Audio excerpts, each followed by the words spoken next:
Hello there, and welcome in again to a brand new installment of the Career Competitor Podcast with me, Steve Meller. And as always, we are brought to you by the CG Sports Network. And we are the show that seeks to light the competitive fire within you in order to jumpstart or optimize your career. I am extremely humbled and excited to be welcoming on Shikha Tandon to the Career Competitor Podcast today.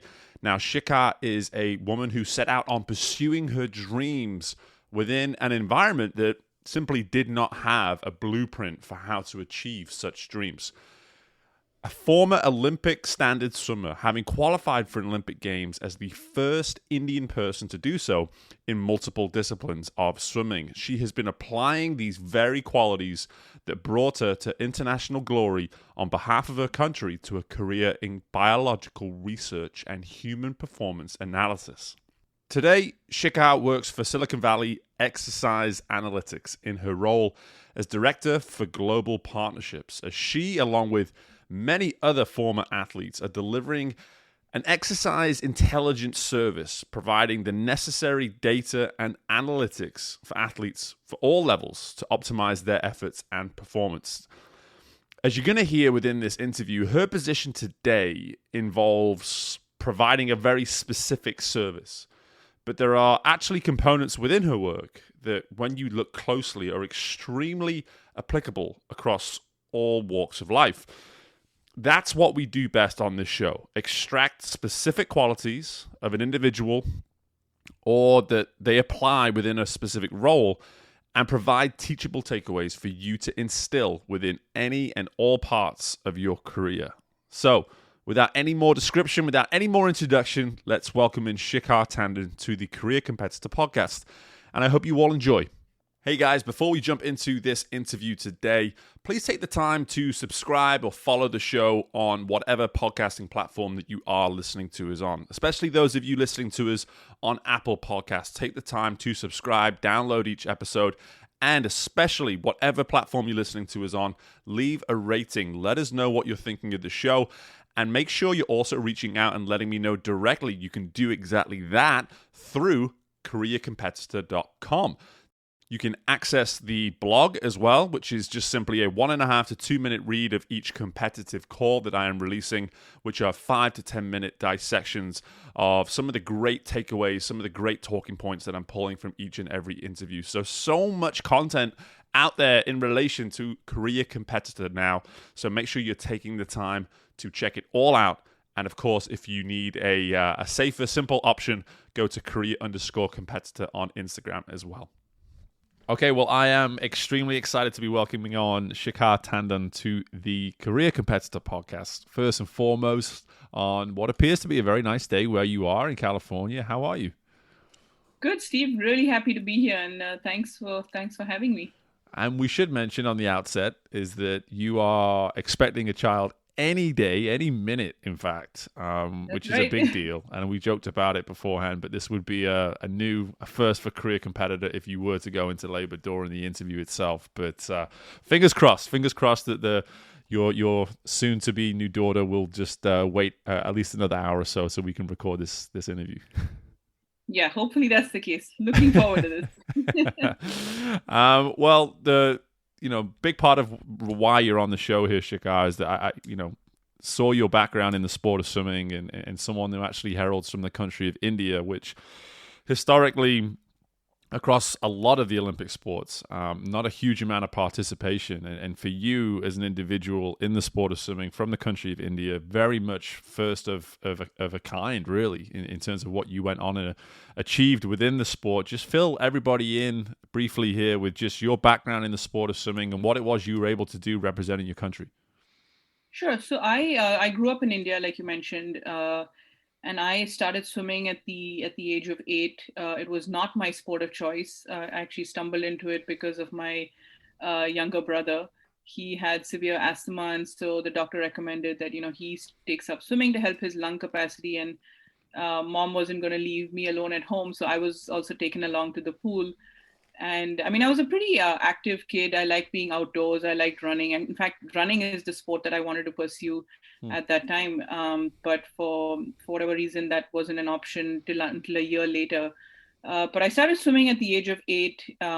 I actually competed and won my first national medal at the age of 9. Wow. And beyond that, it was really no looking back, because I started enjoying the sport so much.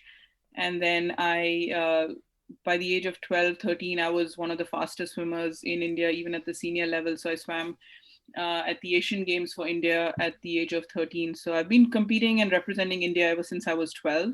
Wow. Went to the Olympics when I was 19. Was the first Indian swimmer to represent India at the Olympics in more than one event, which was the 50 and the 100 freestyle. Mm-hmm. And again, just like growing up, like the Olympics was never really the goal. And I think Sure. I seriously started thinking about the Olympics just a few years before actually the Athens Games in '04. And, won a ton of medals for India over the 15-year career that I had. Mm-hmm. Things like 146 national medals and Yeah. 37 international medals.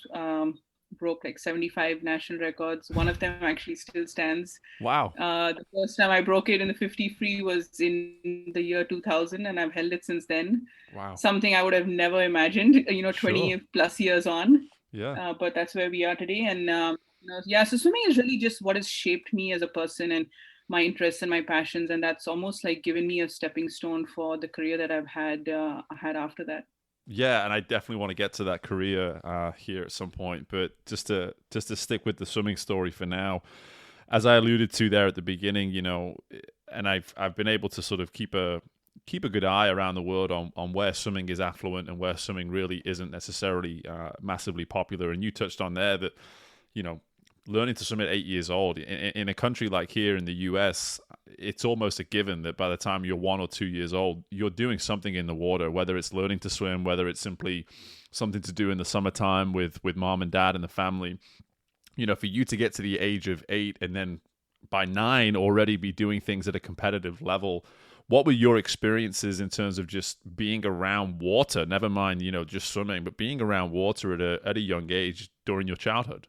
So I was the one kid that did not want to be in the pool. I would be happy being taken to the pool.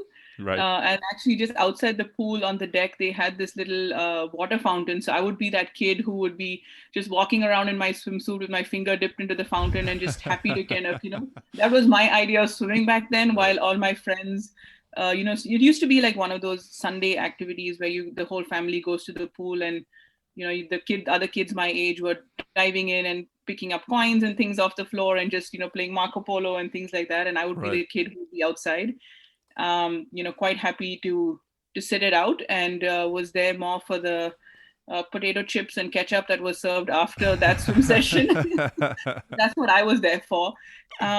But this was started when I was 6, so I was introduced to the concept of water around the age of 6, but never really took to it till I was 8. And even then, in fact, like during one of those Sunday swim sessions, or let's call it pool sessions, one of our family friends took me in the pool and said, I'll help you try and get comfortable. And I was just did not want to be there, and I wanted to do everything I could to get out. So I started kicking, and I kicked him really hard.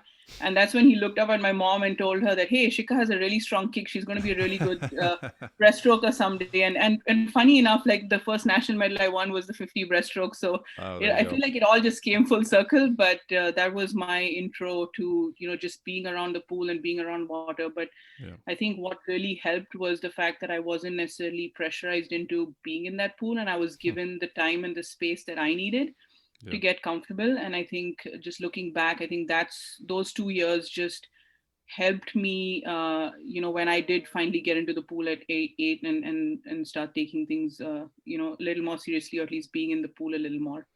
Yeah, and as you started to take things more seriously, as you mentioned there in just the story of your career earlier, there must have been a turning point where you said, "Listen, this is actually bigger than me. Like I'm doing something that people within my country have never done before. I'm pursuing a sport that, frankly, people within my country have never taken seriously before." Like, when did you start to maybe appreciate, or when did people at least let you know that this was going to be something as significant, as big as it eventually became?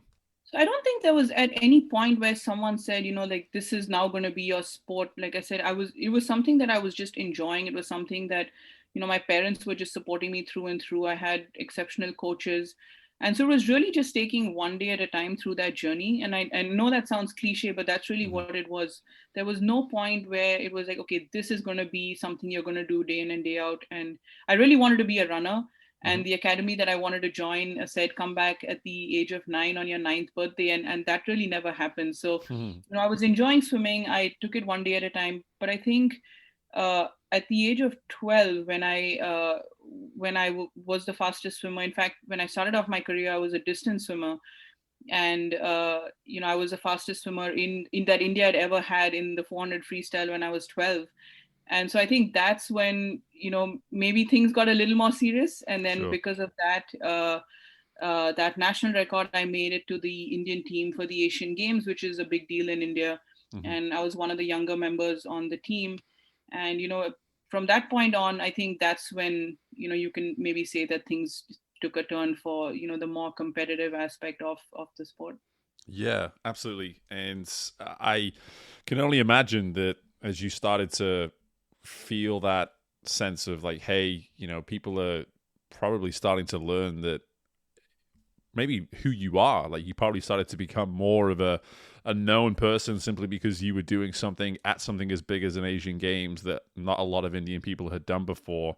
And for me personally, I find that fascinating in that just because of the age that you were. I mean, I can't imagine being somewhere between that sort of 13 to 17, 18 years of age and going to these major meets, major competitions, sorry, and being at swim meets within these competitions. And again, like you said, people across India tuning in to coverage of the Asian Games, and here you are, this young woman who's doing what you're doing in a sport of, in many ways just a little smaller than probably some of the other major sports that people are tuning into.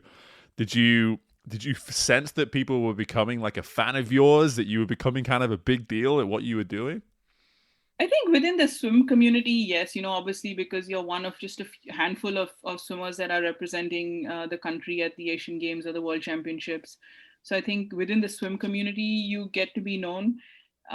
But swimming as a sport in general back then in India was not as popular as it is now. Mm, And so outside of that community, maybe not too many people knew about swimmers and what they go through and what the training's like and what the competitions are like and things like that. But I was still in school, so my friends and classmates and teachers knew I was out a lot, training, competing. They knew I was out swimming, doing something for India, but I don't think right. anyone really grasped what that meant.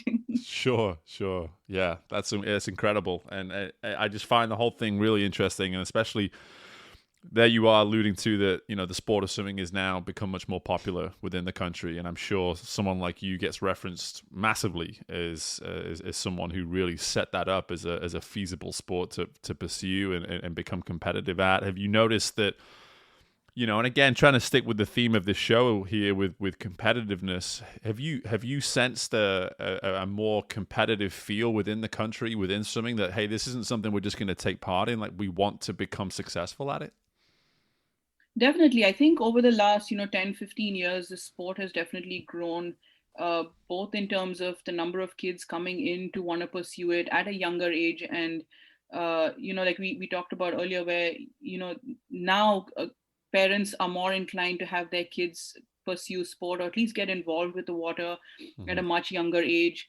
Across India, you have toddler programs, infant programs, which are popping up, which are, getting more and more popular, which wasn't the case when I was swimming. So definitely as a sport, I think there's more awareness. And I think the way people are now beginning to approach the sport is also as an essential life skill, which Hmm. again is a huge mindset change, a huge cultural shift from what it was 10, 15 years ago. So that's definitely helping bring more and more kids, more and more parents into the pool. Hmm. And hopefully that widens the funnel, and then you have more kids competing. And the junior swimmers right now in India are extremely talented. Some Hmm. of them are on par with swimmers across the world at their age. So definitely things looking up. You have your the government's more supportive, the federation's more supportive towards these swimmers, and you have even private companies now, and swim apparel companies coming in to sponsor these kids, which again Wonderful. wasn't the case back then. Yeah. So things definitely looking up. So, I anticipate in the next, 5, 10 years, things will be pretty different from what they are now, and definitely a lot different than what they were. Definitely, yeah. And with every step of an evolution like this, that there always has to be one or two that are that force that really creates that momentum. And you obviously were part of that initial force of creating interest within the sport. And I'm sure there's going to be one or two talented Indian children right now that are going to take off here in the next 5 or 10 years, and that'll be part of the next shift of momentum within the country too. And that's always so exciting for me as someone who is. It doesn't really matter the sport. Honestly, the Olympic movement in general, I find just to be one of the coolest, most pure things that we still have to this day in sport, where you have countries that don't have a history of maybe just competing or taking part in particular sports that suddenly come onto the scene and are now in some way, shape, or form significant in what they do. I just find it to be one of the coolest things that you don't really see in these so-called sort of professional sports. So I'm excited. I'm excited for a couple Olympics from now to see a few more Indian swimmers representing the country and getting second swims and getting opportunities to compete for medals. It's just really cool to me. But I do want to transition on to what you've been doing now for the last 10 years or so, and tell everybody what it is you're actually doing today. So right now I work for an exercise intelligence company. It's called Silicon Valley Exercise Analytics. It's based out of California. Mm-hmm. And so I'm a director of partnerships there. And so what we do is exercise intelligence and sports analytics. So if you think about different teams and athletes that are, exposed to, tons and tons of data every day, they're collecting it from wearables, from training off the field, on the field. So where we come in is we help them understand what all of that means in a way that they can, optimize their performance, recovery, and training on a day-to-day basis. Yeah, it's for me as a sports junkie. I'm such a I don't know, such a nerd when it comes to this stuff. I love it. I think it's all so interesting. It is for people that have been involved in the sport, and that here I am as a swim coach in my full-time job. I know a huge amount about the sport. I've been around the sport, the data and the analytics component of it. What I love about services like yours is that you have the intelligence that comes with that area to make that stuff applicable and make it easy for someone like me that simply does not have that level of intelligence when it comes to data and analytics to make it simple, to make me understand what it is I'm looking at and how it's apparent to both myself as a coach and obviously also as the most importantly, the athletes themselves. And I find this service to be really great. And for you as a former athlete and thinking about this service now really is something that you're obviously trying to continue to build and become as competitive with as possible. What do you find from your experience as an athlete that helps you best to sort of provide this service and really optimize, if you will, this service to people? So I think the experiences. So actually, in fact, everyone on the team and the company, everyone has some sort of sports background. So everyone's Awesome. either still involved with the sport, competing, or has been in the past. So I think collectively we all understand the athlete side of things as well. So I think that's a huge bonus, because not only do we understand the science aspect, but it's like, how do you implement that and think about it from an athlete side of things on a day-to-day. What does that athlete go through when you wake up in the morning? What does that mindset look like? How, everyone wants to push through and get those goals. How do you think about those goals just the way the athlete is, and kind of work backwards, or with the coach or their support team to give them the best opportunity to achieve those goals. So I think just being able to think like the athlete, being able to put yourself in that athlete's shoes, definitely helps in how we approach our recommendations and how we work with these athletes. Yeah, and I think this is something that can be really applicable to almost every walk of life, is that especially in this day and age, there's always going to be some version of feedback, whether it's analytics, whether it's something else. There's going to be a feedback loop of some sort. And then there's going to be this human element of competitiveness and inner drive. And, well, I don't care what the analytics say. I want to do this. I want to do that.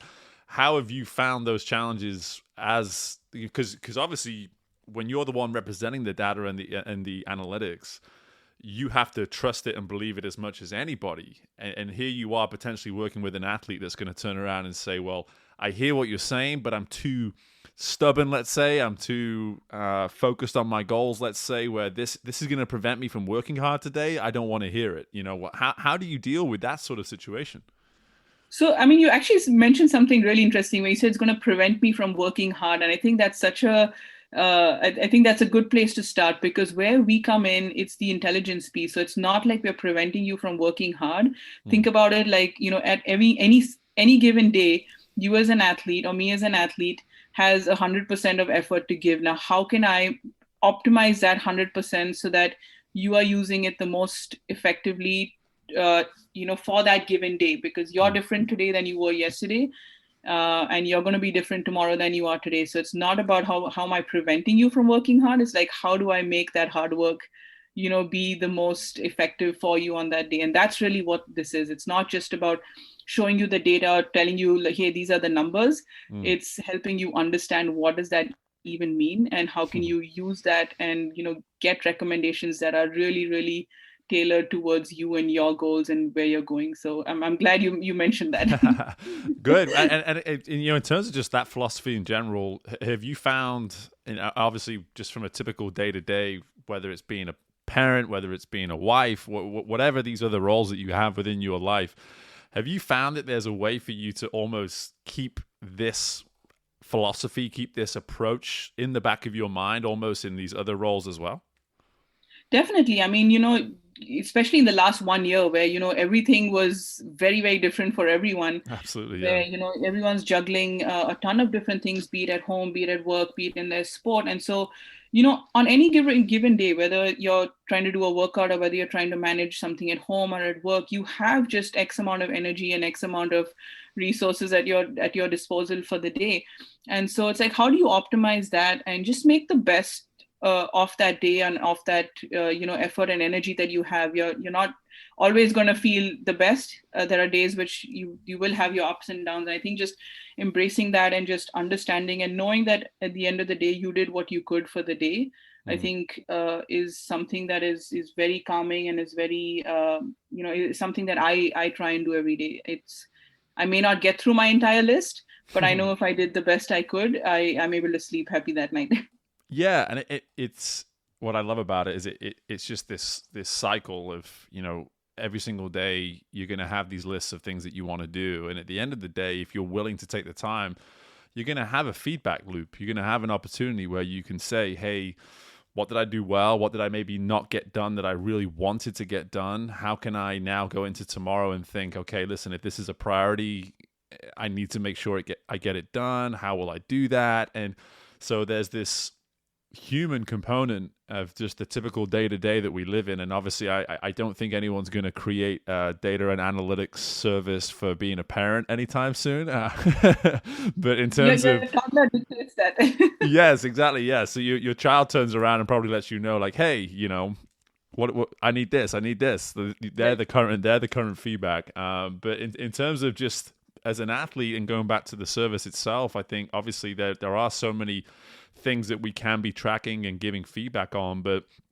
to your point, as just an average human being, that there is a core philosophy with this service that if we can all actually just sort of take it on and use it and think about it, be conscious about it, it's very effective. It's very effective. And I love how you put it there, just that calmness that can be provided at the end of the day. Like, did I get out of my day what I wanted to get out of my day? And I'm sure that's part of the service, right? Is giving an athlete and a coach especially a sense of calmness, like, hey, we got the most out of our day.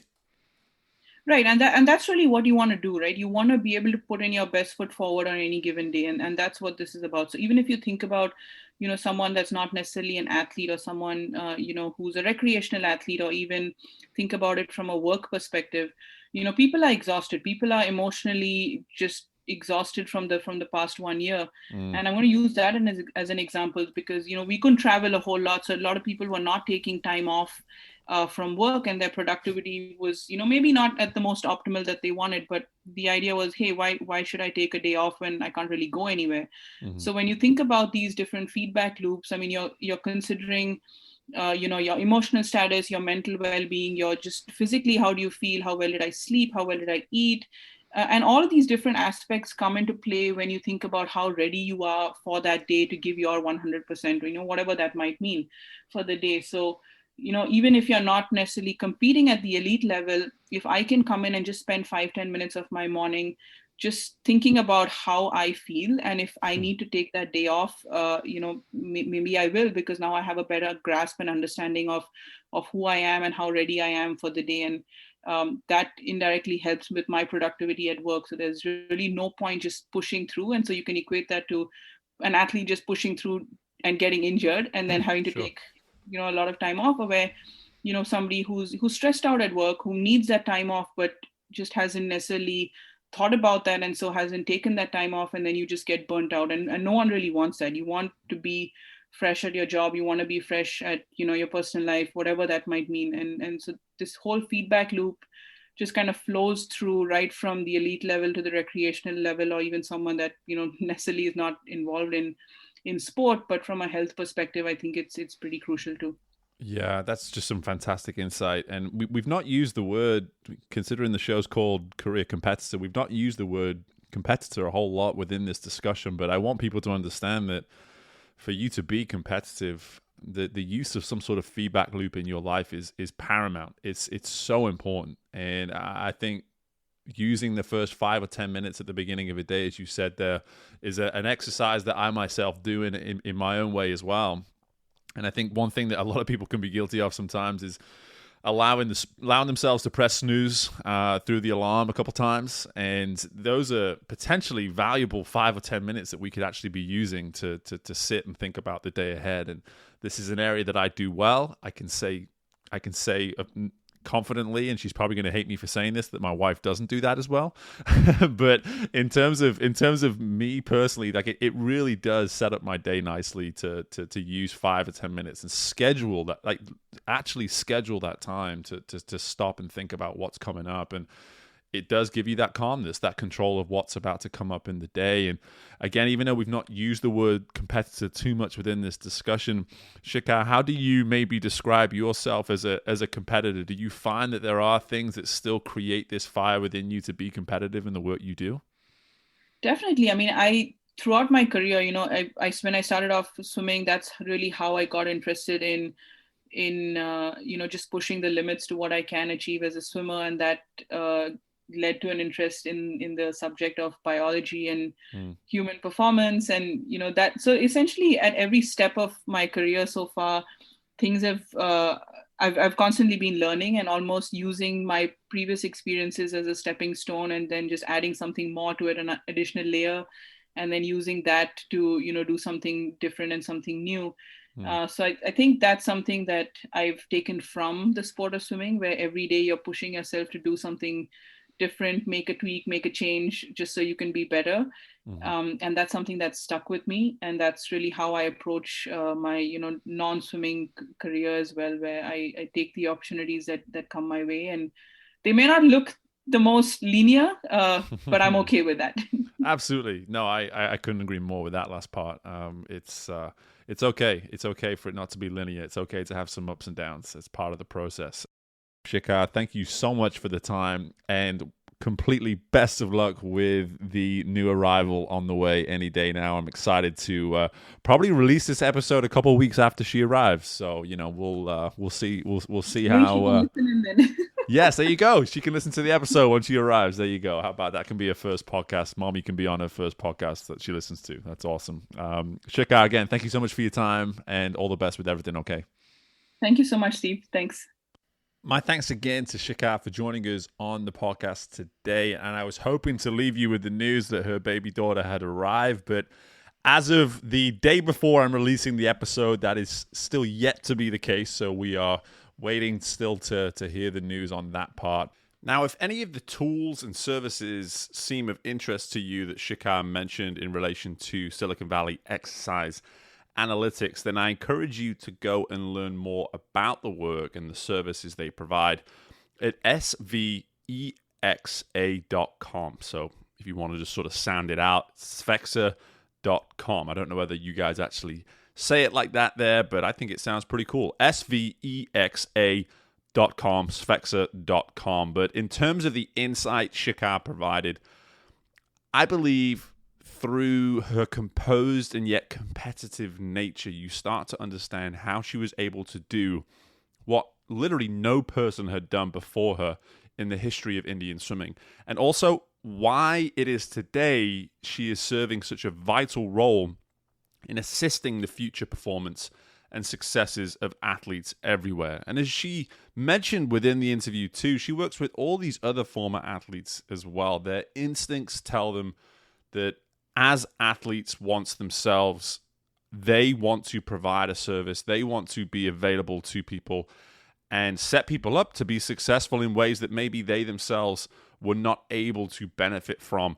when they were athletes. So a fantastic service, but also understandably, you start to see why it is Shikha is working within a specific role like this. Now, no matter what career you're in today, find opportunities to incorporate some version of a feedback loop within your day-to-day. Be willing to stop before you start the day so you can assess what needs to be done. Take comfort in making time to discover what you have done well and what you have maybe left undone, and appreciate that taking control of this potential collection of your own data can help you analyze daily how to approach the next day better than ever before. Again, a feedback loop, in my opinion, is just an essential part of any person's competitive journey, any person's journey towards success. You have to understand that things can be monitored, things can be assessed, and you have to be willing to consciously go through that process on a day-to-day basis. So just some fantastic insight, great takeaways, awesome talking points. I cannot thank Shikha enough for her time. And guys, listen, we've got some fantastic interviews lined up. I'm excited to get back on my competitive calls as well. So make sure you're listening out for those in the weeks ahead. But meanwhile, make sure you are taking the time to continually assess, look for ways to improve, and keep coming back and listening to episodes in the future so that we can continue to light that competitive fire within you to either jumpstart or optimize your career. Best of luck with everything you've got going on at the moment, and I look forward to speaking with you all again very soon. Bye for now.